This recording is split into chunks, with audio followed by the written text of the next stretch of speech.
Liz, we have a guest today. We do.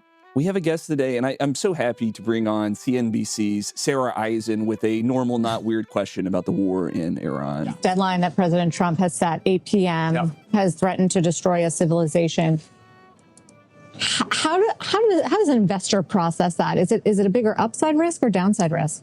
Sarah, thank you so much for that normal, not weird frame of the genocide of a civilization. Liz, you know me. I'm a great grandson of a Confederate horse trader. War profiteering has always been the Smith family business, right? But Liz, the dumb money is going to go to Lockheed Martin. It's going to go to RTX, Boeing, or like boring. The smart money zigs while the dumb money tries to nickel and dime the screams of children. See, I've been doing this for a long time, Liz. My great-great-great-grandfather, Oren Smith, he didn't get rich selling horses to generals. He got rich selling horseshoes. You understand? The infrastructure play, the boring supply chain that nobody thinks about, that's what we call building generational wealth, Liz.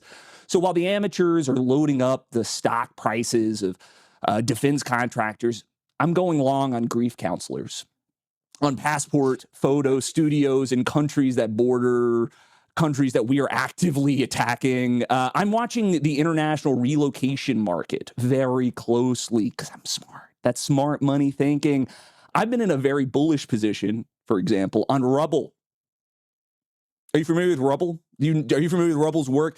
Do you know how many uses Rubble has in this economy historically? It's incredible. I'm only familiar with Rubble in the like Barney and Rubble. Oh, okay. and did I invest early? Did I invest often? And Barney, our friend, Barney Rubble, and his child was a dinosaur sense.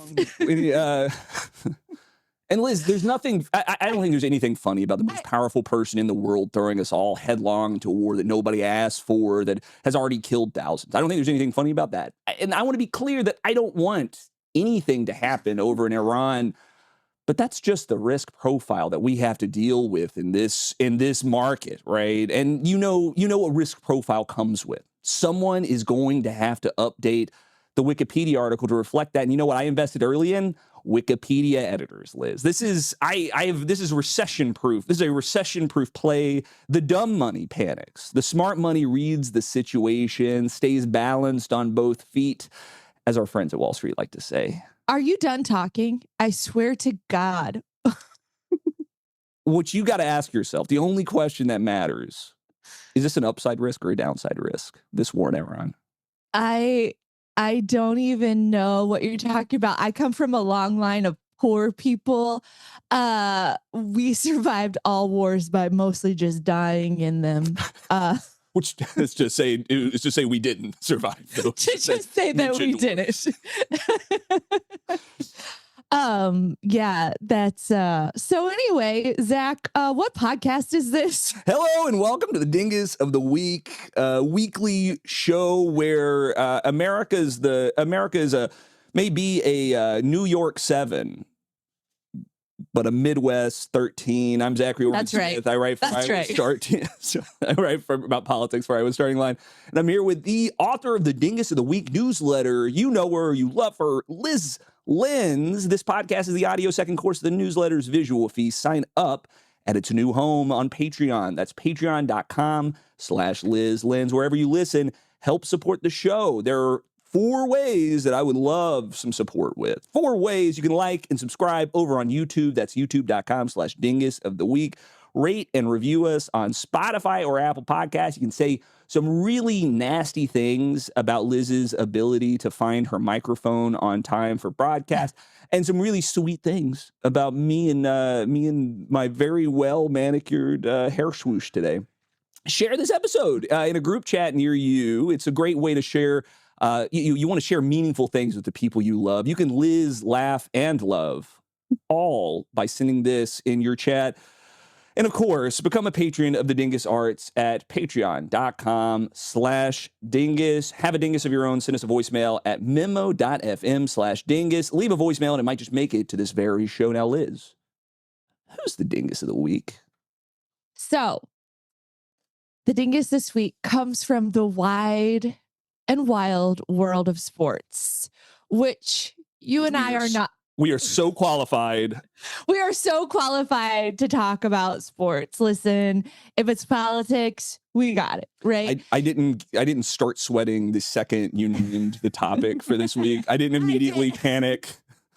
I texted Zach and I was like, the Dingus this week is Geno Auriemma. And he was like, I swear to God, I am going to die. And I was like, pronounce it. I said, it's Italian. I said, Geno, you mean, is that one of the Spice Girls? Which is that? So we had to bring in a sports expert this week. A sports ball knower.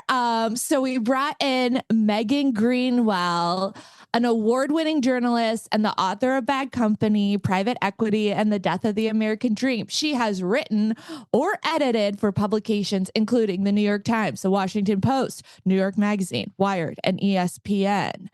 She also ran Deadspin for a while.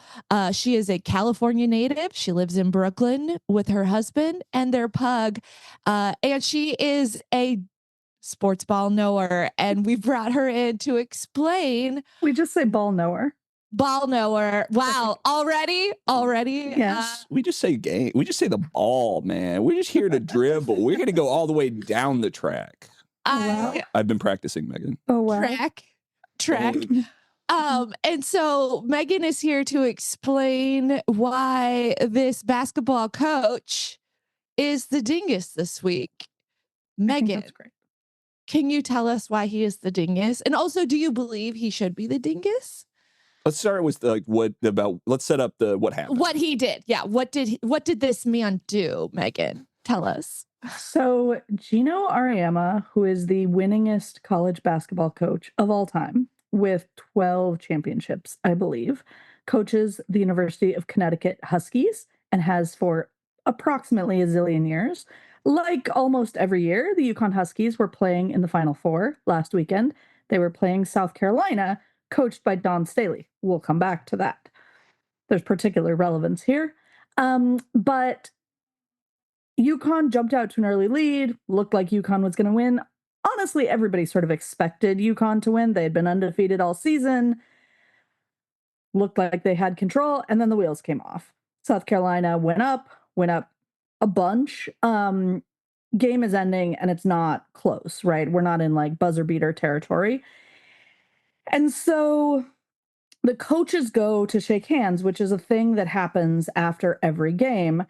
And they do shake hands at first, but Geno Auriemma clearly says something nasty to Dawn Staley.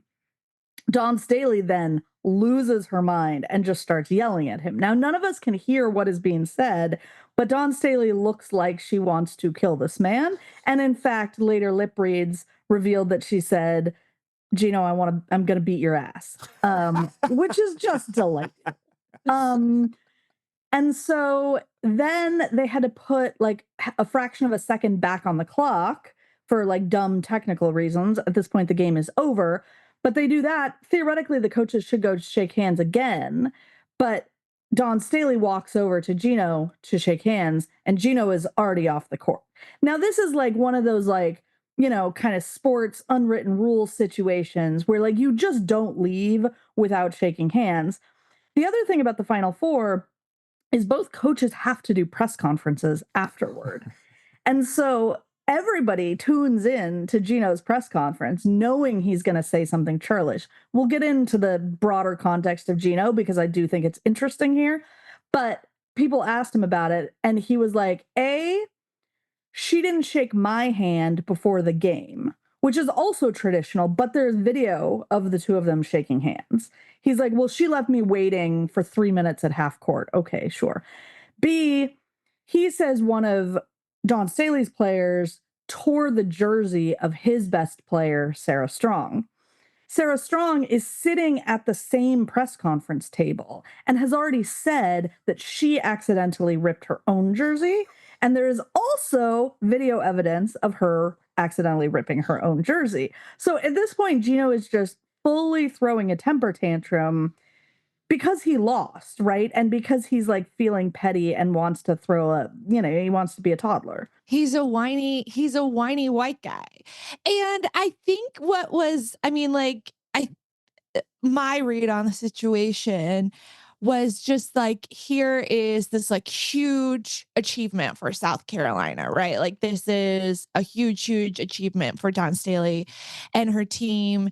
And it's completely overshadowed now by this guy just melting down. And it's happening in this context of like women's basketball continuing it's like ever increasing popularity, this meteoric rise of women's basketball. Everybody's tuning in. Everybody's getting more and more excited about this sport, but it's also coming with a lot more harassment. Like I was reading some statistics that, female college basketball players just get like so much more online and in-person harassment, like in the games. We're in Iowa. Right up the road is Ames, where Iowa State is, where Audie Crooks is. I have friends who have season tickets to Iowa State and who have gone to games with their kids and have had to leave the games because fans of the other teams have been screaming such vile things at Audie Crooks that they're like, our kids can't hear this. Like it's like the N word. It's like fat slurs. It's such horrible stuff. And it's not the same for men, right? And like people try to be all like, oh yeah, like men it's not the same, right? Like you could be like, oh, you suck at playing basketball. It's very different than looking at a woman and saying you're fat and you talking about maybe raping them online, right? There is a huge difference. Yeah, right. And so like, and you put this meltdown in the broader context of the sport, and it just kind of just overshadows this whole thing. And it just feels like, dude, what are you doing? Right? Like you win all the time. You're this celebrated coach. Everybody loves you. You can't just be like one time. You can't just model, a good loss. And it's also happening in the broader context of like America, where it feels like every single headline is a whiny white guy melting down. And it's just like, I would just love it if our whole entire culture wasn't controlled by whiny white men melting down. So do you think Geno should be a dingus? Yes or no?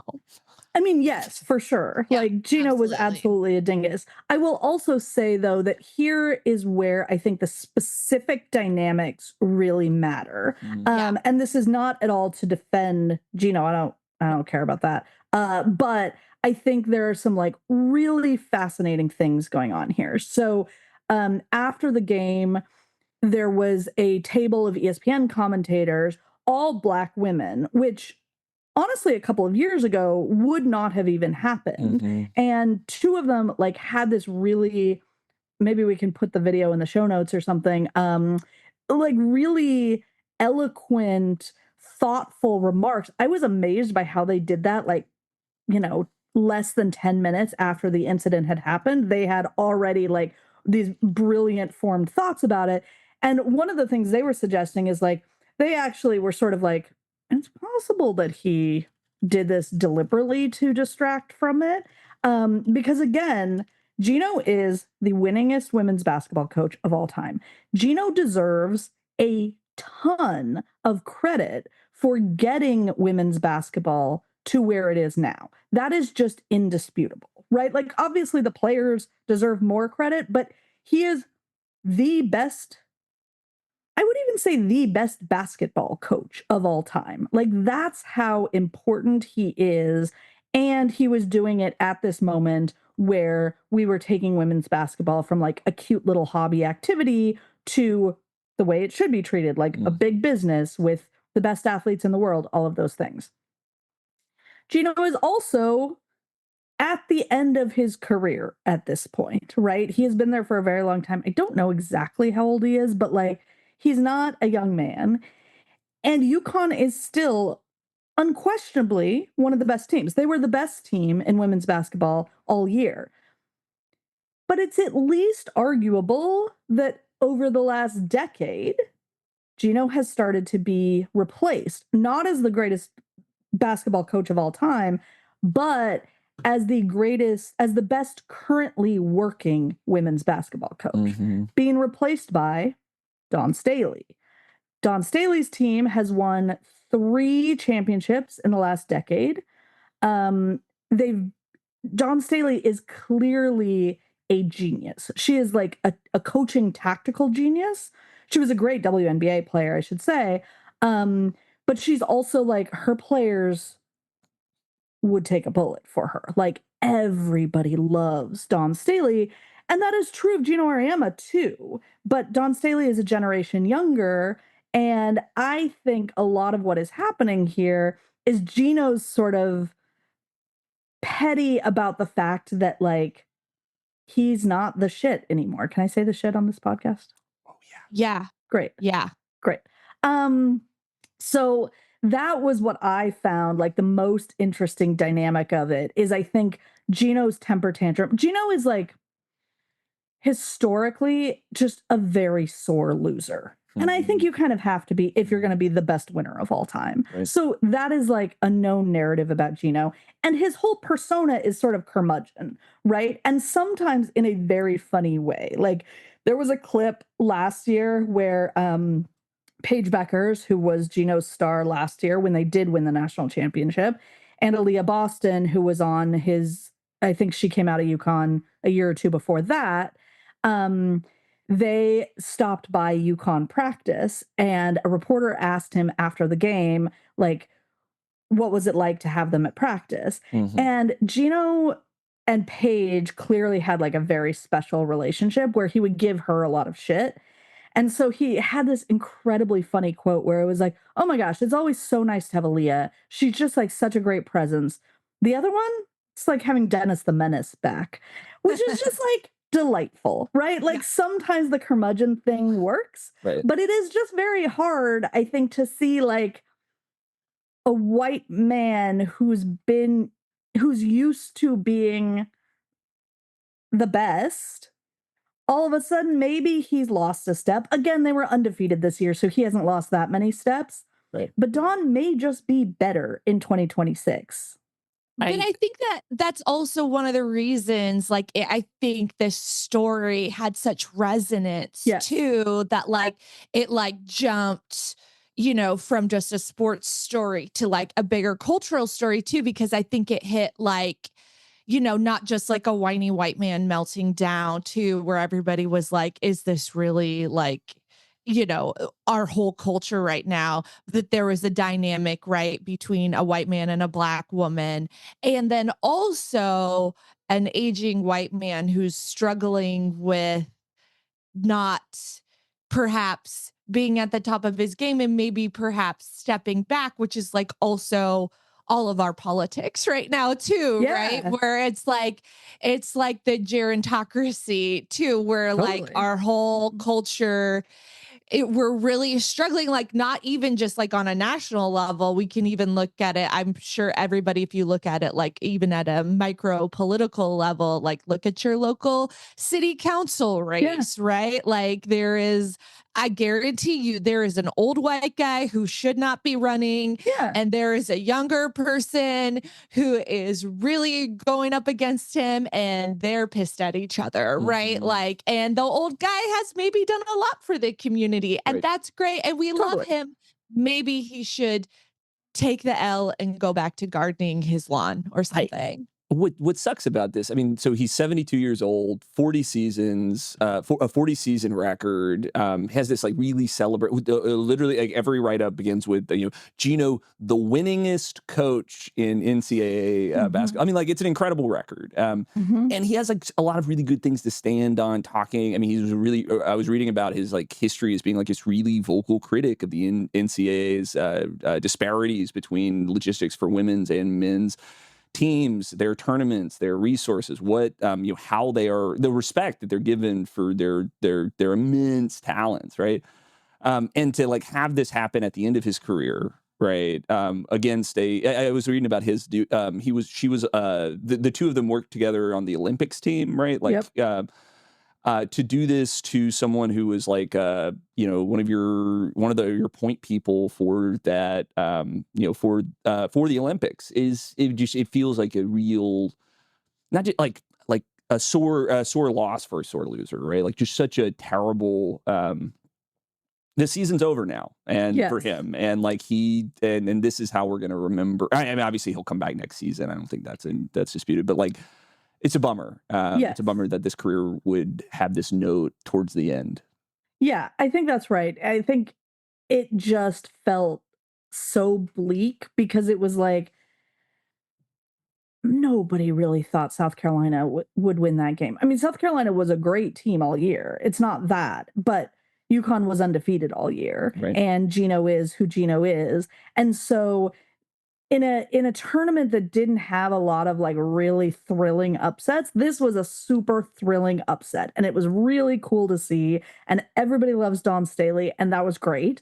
And then this is the thing everybody will remember from that game. And what's unfortunate, and I'm not saying this is connected, but what's unfortunate is South Carolina then went on to the championship game against UCLA. Now, UCLA was a better team, but it was just not a game. Like UCLA was up by 30-40 the entire game. It was just, so now the entire narrative of South Carolina's season, which again is a triumphant season, they made the championship game, is also about this. And so, yeah, I think the whole thing just sucks. Like it's just bleak. And I'm sure, we'll forget about it next year. Like even now, everybody's excited about who's in the transfer portal. Audie Crooks, who you mentioned, Liz, everybody's super curious to see where she's going to go. There are even bigger scandals now. Every player on the University of Tennessee has entered the transfer portal. So Tennessee currently does not have one single player for next year. And so everybody's trying to figure out what the hell is going on in Tennessee. So, these stories are short-lived, but because it captured so many dynamics, I think like the aftertaste lingers. And what do you think about his apologies? Because he gave 2 apologies and didn't name Dawn Staley in either one. Yeah. I mean, to me, on some level, that's like the least objectionable part, because like I think part of this is the two of them do not like each other as people. And honestly, as a ball knower, I love when that kind of thing happens, right? Like we need more juicy storylines. And if the two best coaches like dislike each other, like that is fun to me. And so like the churlishness of the apology is like a little bit okay to me. Yeah.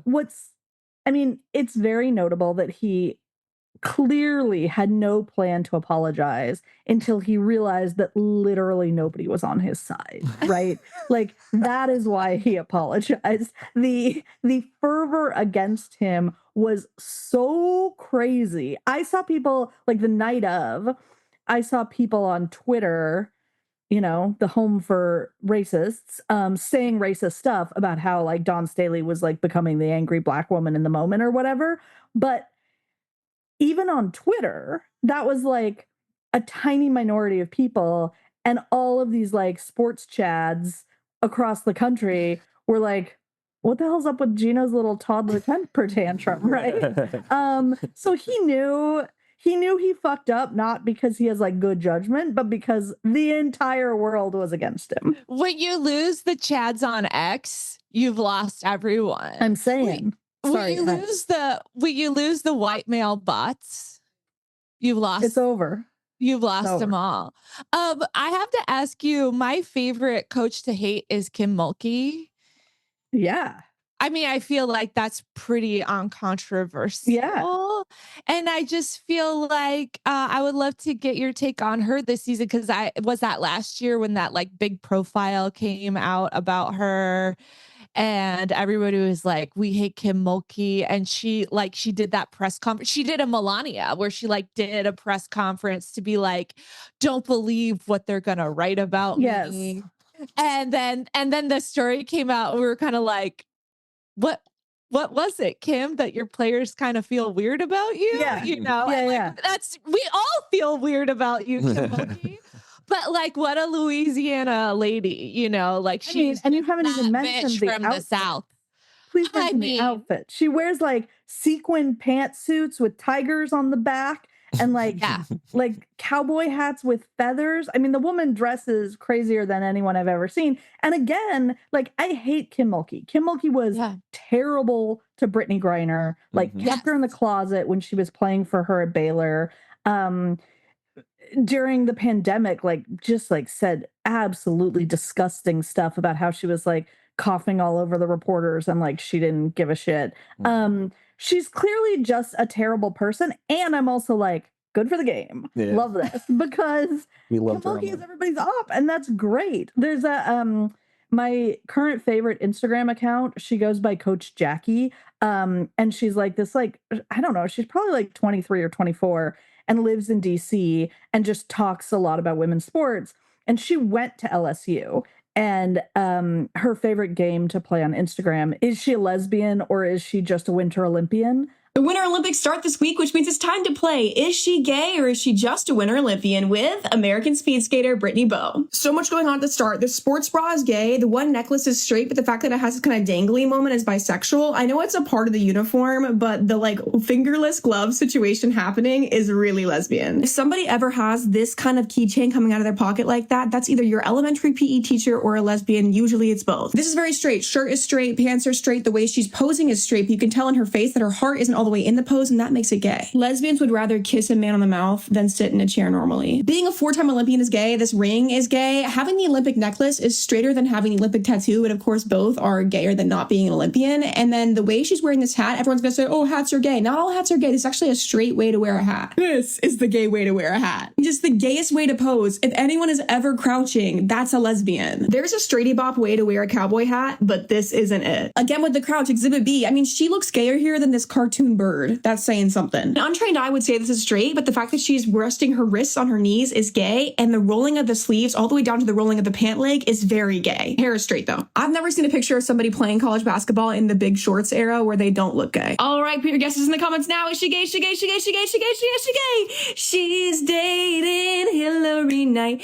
You know, the literal captain of the U.S. women's ice hockey team. Between the two of them, they will have 9 combined Olympic Winter Games. Winter Games. Winter Games. I love them so much. Which Olympian or Paralympian do you want to see next? I've seen this. It's popped up into my algorithm. I think my algorithm is confused about my sexuality.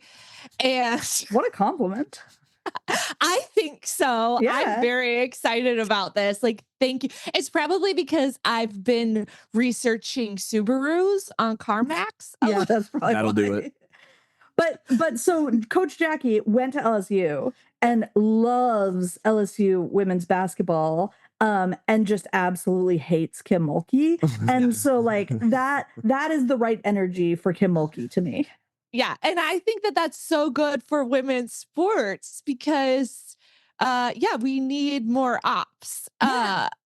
And Zach and I, in researching this, because we did a lot of research for this, we both found really horrible takes about the situation. Hell yeah. That we wanted to bring to you and get your response on. The opinion piece that I found, Megan, was in a Gannett affiliate where all the best opinions are housed. derogatory.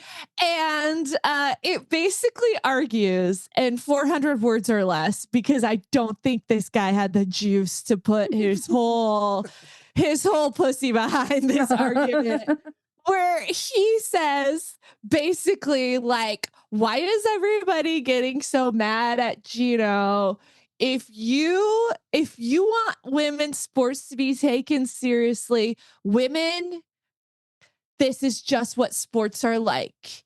Men yelling, this is what, so toughen up, basically. Wow. Like women aren't screaming, like we don't have Kim Mulkey out there crapping her sequins, you know, courtside every game. But it was just like, it was like, ladies, why are you getting so mad? Megan, how would you respond if a man said that to you with his full face? Well, the stupidest thing about this take to me is, like, when you watch what actually happened, like, Geno started it like the little toddler he is, but Dawn Staley brought it 10 times as hard. So the idea that, like, women just don't understand the toughness of sports, see, like, Geno sure as hell didn't tell Dawn Staley he was going to beat her ass, right? That was all Dawn Staley. And so, right, like people were pulling them apart. Oh yeah, like Dawn was like her going for him. Coach was like, "No, you can't punch this old man." I'm like genuinely at least 10% afraid that she was going to. Yeah. Right, if he falls, he could die. Like, so yeah, I would just be curious to ask our dear author friend, like, who has the cojones here? Right. Say that to Dawn Staley's face. Like, why don't you know? Good for. I like what you're bringing up, Megan. That something can be good for the sport, but maybe bad for everyone else, right? Humanity? Like that. Yeah. There can be that. What's because we like some spectacle. We like a little bit of drama. It's like part. These are some of the. This is the salts for the season. But like it. I just keep thinking, like, it sucks that this is happening so late in this dude's career. Yeah, I think that's bleak, and I think it's like, it sucks that it's happening to South Carolina, right? Yeah. Like, your players, you just won a huge game. Mm-hmm. They played great. Like, I watched that game start to finish, and South Carolina looked fantastic. Really? To the point that I was like, oh, can they beat UCLA? Turns out no, but like, had they played like they did in that game, they might have. So yeah, those are the people I really feel bad for, because like Dawn Staley doesn't care. Like, she's happy to chop it up and it's not going to affect her. Her players are, especially the ones who are like, you know, not necessarily like the biggest stars, right? Like, aren't going to be the next Paige Beckers, whoever in the W. That sucks for your career to end with that if you're a senior, followed by just the absolute drubbing of the UCLA game. So there is a lot of like sour stuff to it, but I do think it's worth not taking it like too seriously, because there are some upsides here too. Yeah. Sports matters, not too much. Drama good, not too much. Yeah. I like these takes. And like op's good. Op good. Op's so good. Yeah. Zach, do you have a take you hate? The only one that so again, not my discipline. So I'm like trying to like load up as much of the culture machine as I can. And you would talk about like takes that begin with ladies. One of the takes that came across my feed was guy is saying, you know, Geno has such a great career. You know, he has such great composure. He's known for being this like stalwart of the sport.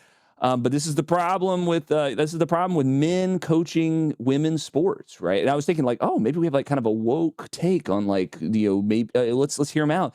He said this is the problem with men coaching women's sports. They become the women themselves. Yeah.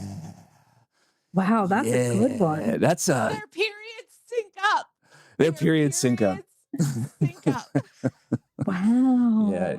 And you don't have to dignify that one with a response. It just sucks. Yes, you it just do. It just sucks. Yes, you do. I mean, I was gonna like not to put the serious spin on this very funny take, but I was gonna mention this earlier. Like, women have always been like super underrepresented among women's basketball coaches, right? So there are 0 in high level men's coaching, and until recently, they were like the tiny, tiny minority of women's coaches as well, and they're still, you know, I'd be surprised if they're over 50%. They're certainly not over like 75%. And so like on some level, I'm like, yeah, hell yeah, get all the men coaches out. But also, yeah, that's just amazing. I mean, he just got emotional because he's around so much emotion all the time. How can you expect him to be around all those hormonal women between 18 and 22 at all times and not become a hormonal toddler himself? That's Hormonal right. toddler, that's not a thing. That's Unpack. I actually think teens are hormonal toddlers. That's that's fair. That's a designation. That's my working theory. Don't tell my teen I said that. Liz. Well, fortunately, I don't think she has any interest in listening to your podcast, so that's fine. She certainly is not interested in listening to this podcast, although she's a huge fan of Megan, so she might take a little listen. And she's also an athlete. Liz, do you want to take a break? Let's take a little break, and then we'll come back and play a game. Let's I do love it. games.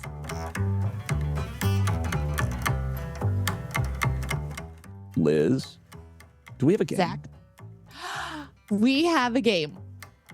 So I put together a game for Zach and Megan. Mostly this is for Megan because I don't think Zach can do this one.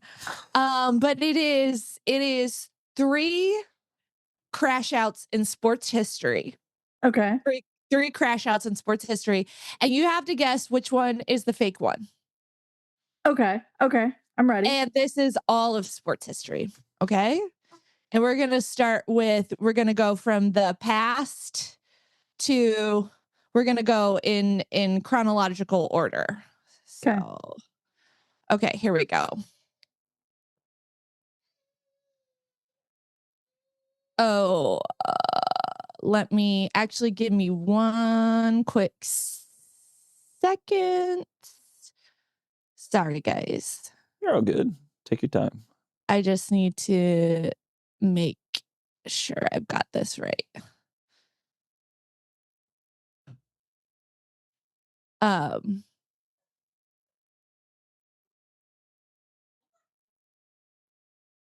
Okay.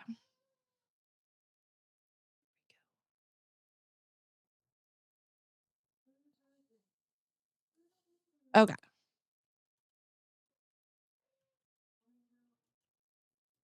All right. Okay. So the first one goes all the way back to ancient Greece. Okay. Where all sports began.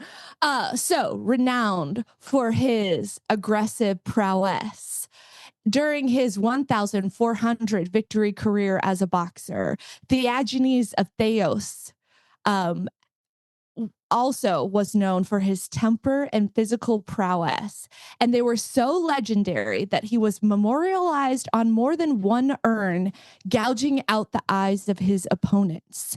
Historian Thomas Green claims that in the course of this winning 1,400 boxing matches, Theagenes killed, quote, most of his opponents. Oh, yeah.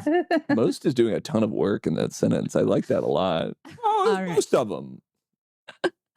All right. So now we go to 1983.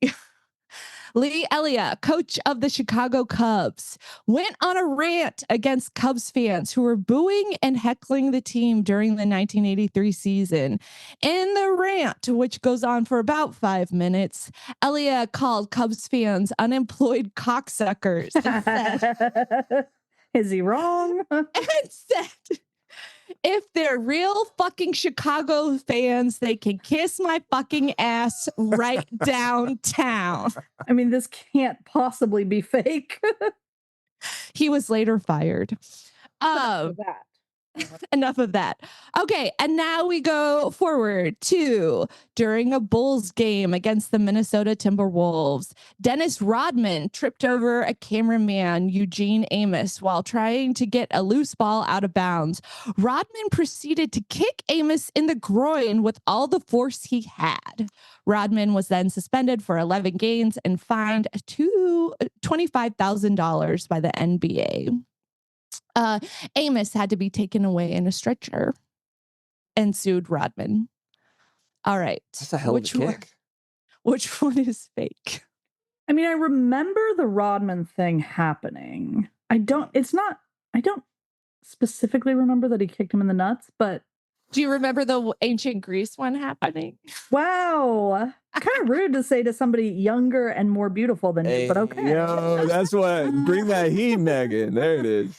I don't Only younger than me by 1 year, by the way. That's a game of buckets. Year. I don't know anything about 1983, so okay.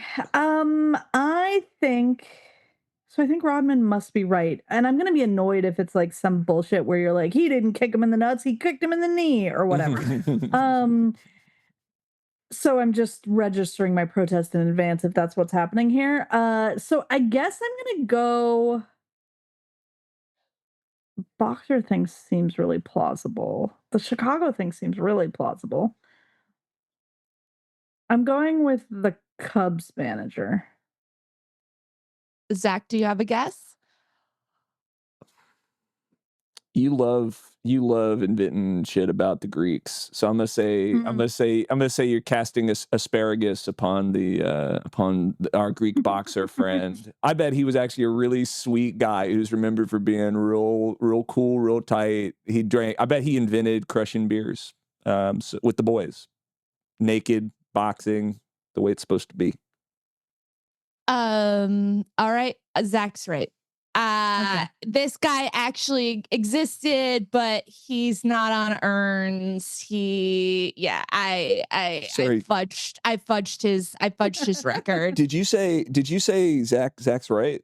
Yeah. I just want to get that on the record. Sorry, can you repeat that one more time? Can you repeat that one more time for the folks in the back so they can hear it? So they can hear it. That Zach did it. This Cubs rant is amazing, and one of the reasons I was like running a little late was because I was like I listened to it like twice. Oh, I look forward to listening to it. It's on YouTube, and he's just like 85% of people in America are employed, and the other 15% come down to these Cubs games, and they don't know what the grind is. And he should be on urns. That's awesome. Yeah, I know.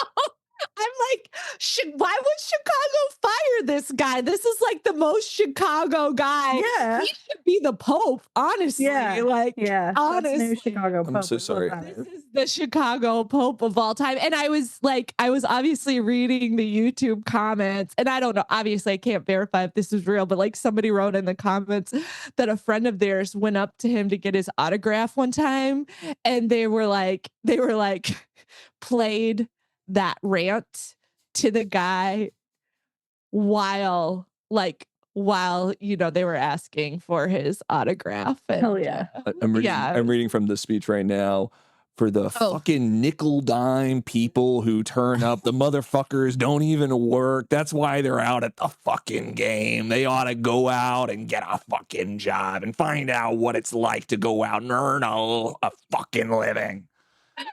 Iconic.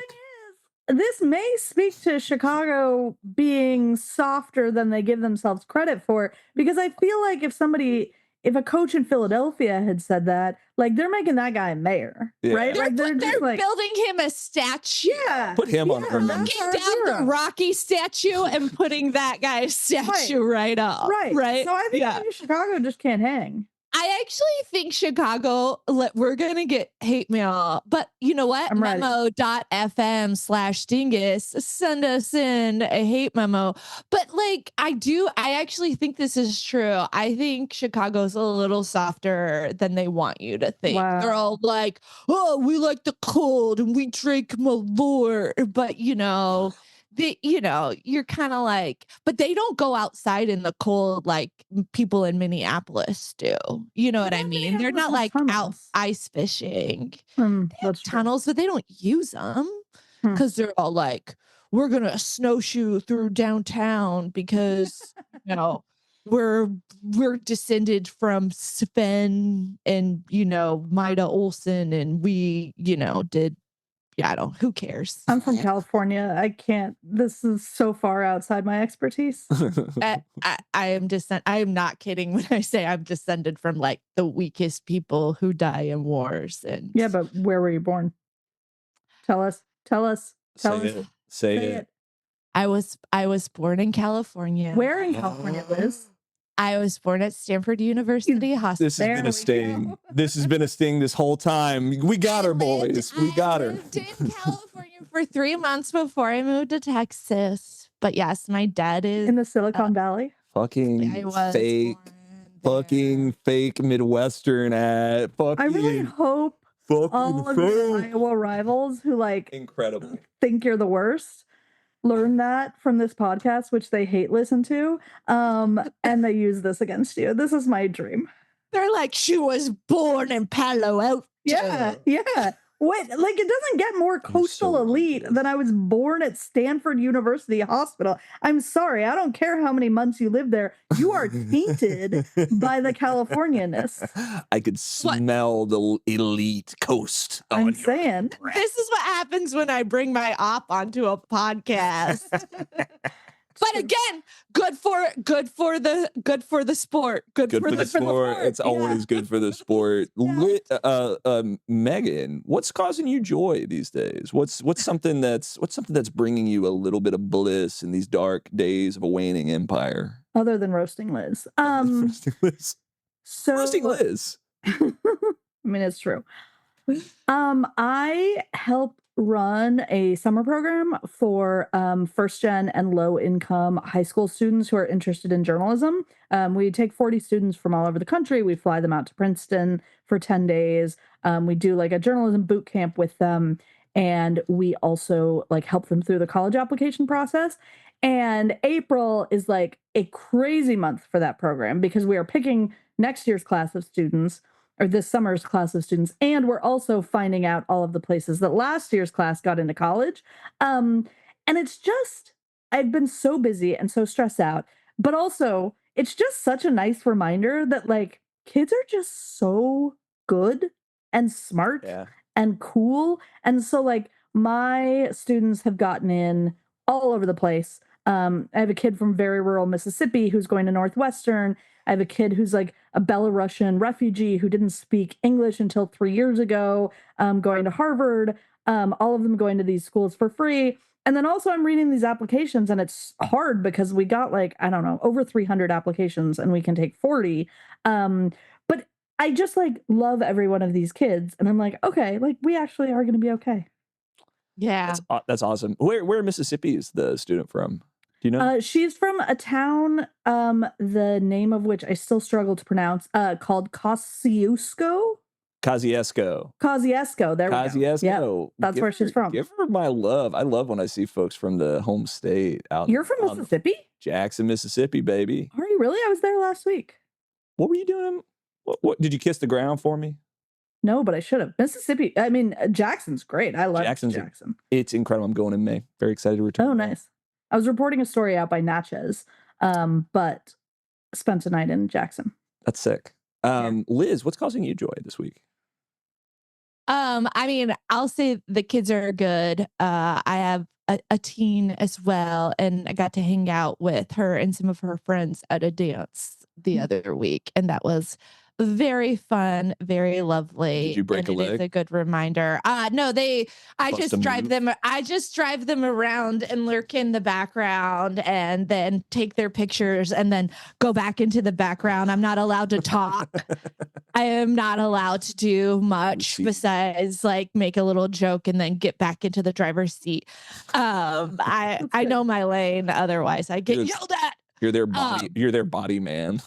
I just drive him as Daisy. But what is bringing me joy this week? I am almost done with the new Tana French book. I am a Tana French completist. I have read every single one of her books. I gotta say, I'm not the biggest Cal Hooper fan. I'm not loving this series of this Chicago cop in Ireland. I don't want an American. I don't want Tana French writing about Americans. I only want her writing about the Irish. I only want Irish accents. However, I have to say, the last book was kind of a bummer. I didn't love The Hunter. Obviously, I read it, though, and finished it, and am reading this next one, so it wasn't that bad.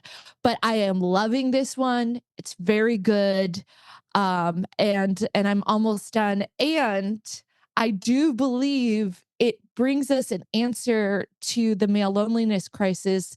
It's just the boys need to get a pint at the pub. I think. Yeah. Sometimes the boys need a little brawl at the pub, I think. And we need a walkable city where the boys can walk to the pub, have a little toasty and a little brawl, and solve a little crime. And I think that would fix Wait, go America. back. Solve a little crime? No, Tana French is a crime novel. We want roaming bands of boys solving crimes. Listen, roaming bands of like half-drunk boys, way like in a amateur sleuth way, like in a mystery thing. Yeah. That's true. I guess I don't want to encourage drunken vigilantism. Yeah, right. You kind of just invented the Klan. I worry about I worry about where this goes. Which, for the record, does not bring me joy. That's right. To be clear, let me just rewind that. Yeah. So when you have to clarify that the Klan is bad, it's going so well. Liz Lenz and Hassan Piker are both on blast for their feelings. The headlines are going to be so good. California native Liz Lenz backs the Klan. You know what's not bringing me joy? This bitch over here. No, Megan, open invitation anytime. Oh, yeah. This guy, we'll get you in, dog. Coming back. Okay, Zach, what's bringing you joy? I'm so glad you asked. So this week I did a video about how cheese on specifically cherry pie is bringing me joy. Yeah. This is a savory, sweet combination that I have always associated with the Midwest, right? I've always thought of this as like a very specifically Midwestern approach to eating pie.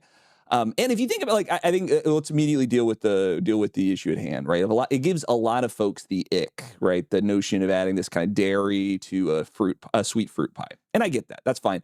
But like internationally, very popular. Mexico's pairing queso fresco and tamarindo, like an incredible combination. Very, very tasty.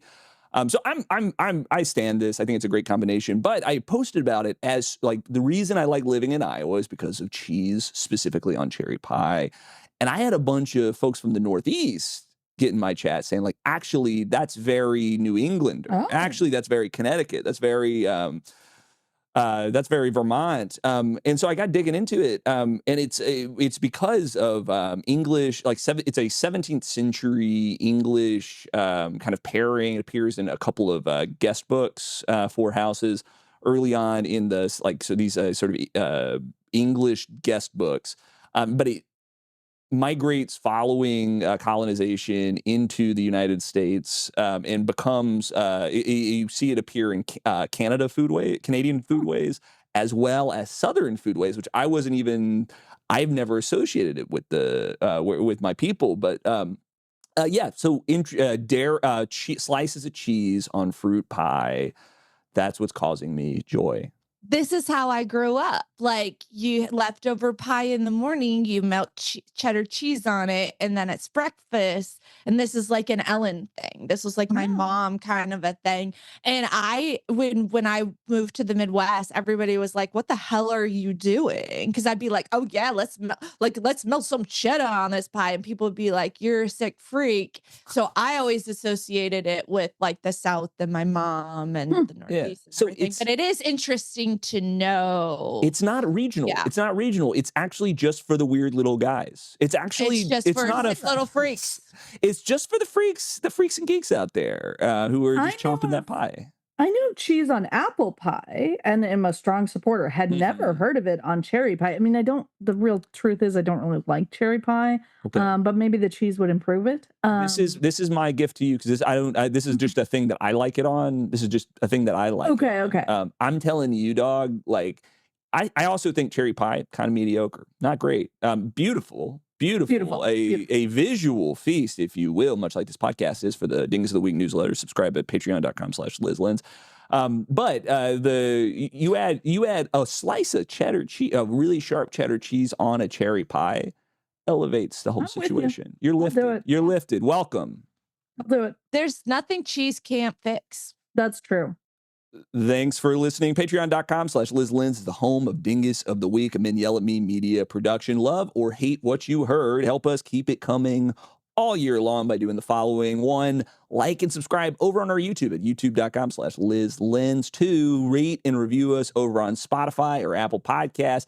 I would, if folks would write in, I'd love to read some of these mean things you write about Liz on like live to the podcast, but I can't do it if you don't put your words, your pen to your electronic pen to electronic paper.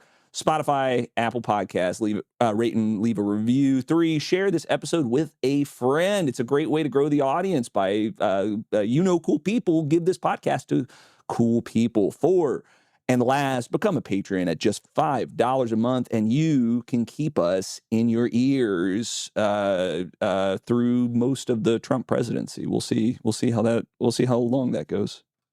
Have a dingus of your own. Have a dingus of your own. Send us a voicemail at have a dingus of your own. Send us a memo at memo.fm/dingus. Tell us about that weird guy at work. Liz, is there a person that you would have thrown in as a dingus this week? You probably. Rude Megan. Sorry, redundant Megan. What about you? Any folks you want to add to the pile? Liz. Perfect. Now that one I can get behind. So that's a good one. Yeah. Thank you both for coming on to the podcast. Thank you, Zach, for being the producer. Thank you, Megan, for sports-splaining to us next time, and for coming on last minute, answering my panic text. Megan, what please. The hell? Did somebody cancel? What's going? I got invited to this podcast on 12 hours notice. I want it to be known. Because we were like, oh my God, it's one thing to write about a sport and then edit and get edits. It's another thing to like go on a podcast and then have to like riff on it. And that separates the chaff from the wheat. So we needed some wheat Megan, to counterbalance the chaff. Thank you so much. Liz sent that text message as I was getting hives, thinking about how I would have to talk about Geno's career and legacy at the NCAA. Well, it's been an interesting learning experience for me because a couple of years ago, I was asked to write a guest like year-end Dingus of the Week and then never got asked to do anything again. So I was like, oh, I've been blacklisted from the entire Men Yell at Me enterprise until she was desperate enough. So now we know where her lines are. That's right. Thank you so much for being here. And thank you to the editor who remains anonymous. And thank you to Lauren Benitez and the Heartbreak who made our little song, which is going to play us out because this podcast is over. No more yapping.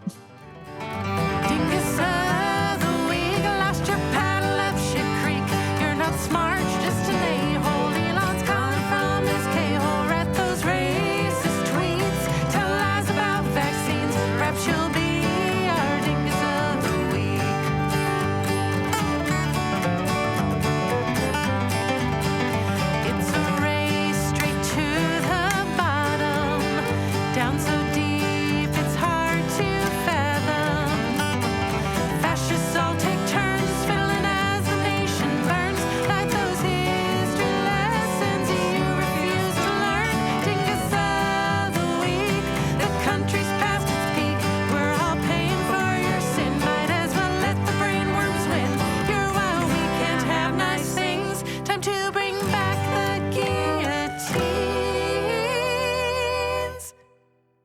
down, let's see